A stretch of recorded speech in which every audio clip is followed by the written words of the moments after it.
saya merasakan, bertanya-tanya gitu, kenapa harus kuliah gitu, kalau di tempat kerja akhirnya saya harus belajar lagi gitu.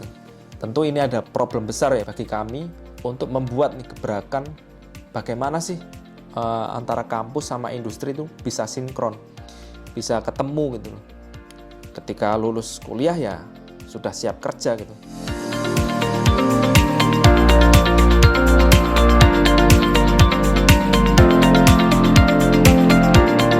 Lalu kenalkan, namaku Arka, asli dari Mojokerto ya, kota kecil di Jawa Timur yang kuliah di Surabaya sebagai anak elektro. Ketika itu tentu punya cita-cita lah kerja di perusahaan ketenaga listrikan, dan akhirnya setelah lulus tuh langsung keterima di salah satu BUMN dan bekerja selama 5 tahun ya di bidang ketenaga listrikan. Setelah merantau ya di Nusa Tenggara Timur, ketika itu diamanahi sebagai engineer, sampai akhirnya saya sekarang fokus mendirikan perusahaan dan merek yang mungkin teman-teman kenal gitu ya, yaitu Anak Teknik Indonesia.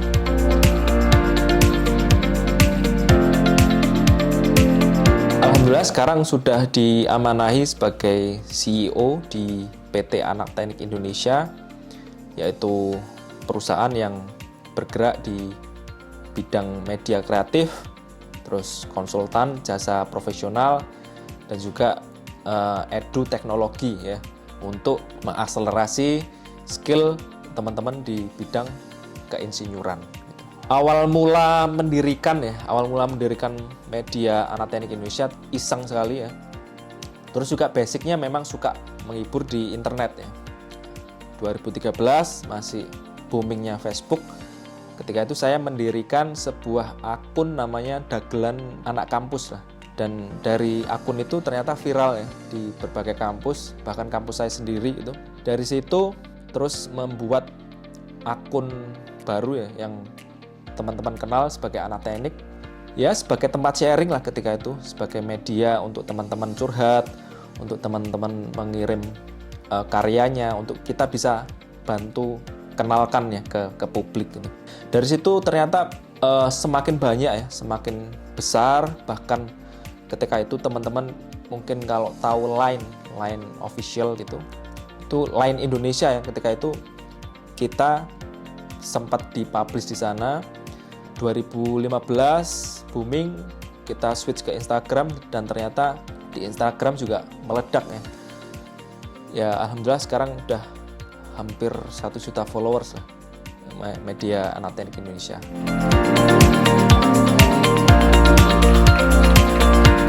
Saya merambah nih di berbagai daerah gitu ya, bersama komunitas, bersama media yang kami dirikan ya, mengajak komunitas sekitar untuk bertemu, untuk diskusi, sampai akhirnya membuat kegiatan-kegiatan serupa gitu, yaitu berupa pengabdian. Akhirnya keterusan saking ada kepuasan di situ. Kami mengajarkan robot, mengajarkan IoT, membuat taman energi ya, untuk siswa belajar energi baru terbarukan gitu. Di situ akhirnya menjadikan komunitas kami ya lebih dikenal gitu, di berbagai media, bahkan sampai di tempat kerja saya gitu di NTT, di Kupang, kami diundang media, diundang radio ya. Karena mungkin pertama kalinya ketika kami membuat sebuah kegiatan pelatihan robotika yang dimana itu adalah gratis gitu, tidak dipungut biaya.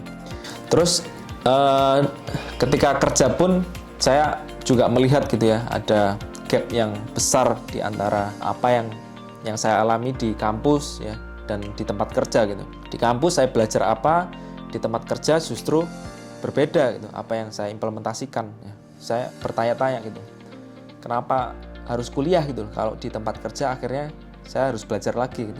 Tentu ini ada problem besar ya bagi kami untuk membuat nih gebrakan bagaimana sih antara kampus sama industri itu bisa sinkron, bisa ketemu gitu. Ketika lulus kuliah ya sudah siap kerja gitu dengan skill yang dipelajari kan. Akhirnya saya mendirikan Anak Teknik Academy di 2019-2020. Di situ kami mendatangkan praktisi langsung dari industri. Setidaknya apa yang diajarkan ya relate dengan kebutuhan industri gitu. Jadi ketika si A pengen kerja di mana, ya sudah langsung siap kerja gitu. Mungkin bisa mempercepat gitu ya secara karir, secara pengetahuan mereka gitu. Alhamdulillah sekarang udah 30.000 alumni di kami, terus juga pengabdian itu sudah ribuan siswa ya yang sudah kami bantu di belasan daerah di Indonesia. Ya semoga ini terus berlanjut sih, terus berlanjut. Gimana sih punya tim yang solid ya di dunia kerja saya ketika itu ya birokrasi yang begitu ketat gitu ya. Sedangkan di tim kami lebih fleksibel gitu. Contohnya rules nomor 1 ya di budaya kami adalah bekerjalah di tempat yang membuatmu bahagia gitu.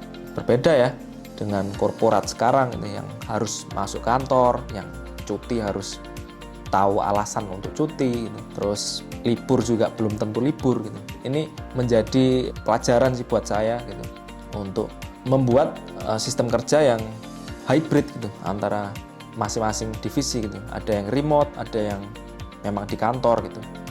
Tapi yang di kantor pun juga kami selalu fleksibel gitu. Mau kerja di kafe, mau kerja sambil berlibur pun nggak masalah, selama itu tetap mereka punya tanggung jawab gitu. Terus kami juga memiliki prinsip bahwa ilmu tidak melebihi dari adab. Apa yang menjadi kapasitas kita sekarang tidak menentukan masa depan kita gitu. Karena baik-baiknya sebuah tim itu harus baik komunikasinya juga gitu. Tidak berdasarkan asumsi, tidak berdasarkan persepsi. Apa yang menjadi budaya kami ya di Anak Teknik Indonesia adalah bagaimana kita bisa terbuka dan transparan dalam berkomunikasi. Karena ketika tim bersinergi tentu hasilnya maksimal. Selain itu, saya mengajak tim itu untuk fokus pada apa yang belum kita beri gitu, ketimbang apa yang belum kita dapat gitu. Karena uang itu semakin dikejar itu semakin menjauh gitu. Makanya kita fokusnya adalah menarik uang gitu. Caranya gimana ya dengan ilmu, dengan skill, dengan pengalaman. Dan di budaya kami adalah setiap hari harus punya improve skill, one day one improvement gitu. Kita harus terus berkembang dengan belajar. Bahkan kami juga tidak membatasi gitu tim untuk belajar apapun gitu. Bahkan untuk sekedar belajar memasak pun kita dukung gitu, yang tidak berhubungan dengan pekerjaan. Namun kami sebagai pemilik juga tentunya memberikan porsi pekerjaan yang sesuai gitu dengan apa yang menjadi skill dan juga passion mereka gitu. Itu pengalaman yang berharga ya untuk kita bisa menjalani sebuah amanah baru, amanah yang besar ya, bisa menghandle belasan puluhan tim gitu. Karena apa yang kita berikan bukan sekedar untuk mendapat income gitu, tapi juga tanggung jawab kita ya untuk menebar inspirasi, memberikan berita baik ke ratusan bahkan jutaan orang gitu. Harapan kami tentunya perusahaan ini bukan sekedar menjadi perusahaan yang mencari income sebesar-besarnya, tapi juga memberikan impact yang seluas-luasnya, terus juga berkontribusi kepada ilmu pengetahuan dan teknologi, dan juga melahirkan gitu insinyur-engineer yang kompeten, hebat, dan tentunya bisa membawa negara kita menjadi negara yang besar dan maju.